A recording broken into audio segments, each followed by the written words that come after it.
ଜାଣିଲେ କାମରେ ଆସିବ। ଯଦି ଆପଣଙ୍କର ପେଟ ଖରାପ ରହିଥାଏ ତେବେ କଦଳୀକୁ ଅଳ୍ପ ଜିରା ସହିତ ଖାଆନ୍ତୁ। ଯଦି ଆପଣଙ୍କର ପେଟରେ ଯନ୍ତ୍ରଣା ହେଉଥାଏ ତାହେଲେ ପୁଦିନା ପତ୍ରକୁ ଚୋବାଇ ଚୋବାଇ ଖାଆନ୍ତୁ। କଞ୍ଚା ଓଲକୋବି ଖାଇଲେ ଦିମାଗ ଏବଂ ନଜର ତେଜ ହୋଇଥାଏ। ଅଧିକ ପାଣି ପିଉଥିବା ବ୍ୟକ୍ତି ସବୁବେଳେ ସୁସ୍ଥ ରୁହନ୍ତି। ପ୍ରତିଦିନ ଖାଲି ପେଟରେ ଡାଳିମ୍ବ ସେବନ କଲେ ଆପଣଙ୍କର ଶରୀର କେବେ କମଜୋର ହୋଇନଥାଏ। ଜୟ ଜଗନ୍ନାଥ। ସ୍ୱାମୀ ନୟନ ପଥଗାମୀ ଭବ ତୁମେ।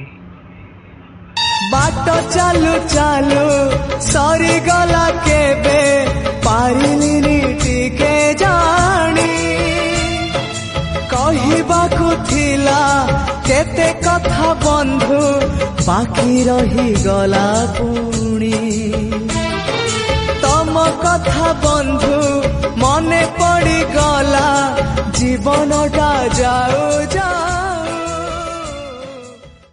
बाट चालू चालू सरीगला केबे पारिलिनी टिके जानी कहिबाकु थिला केते कथा बंधु बाकी रही गला।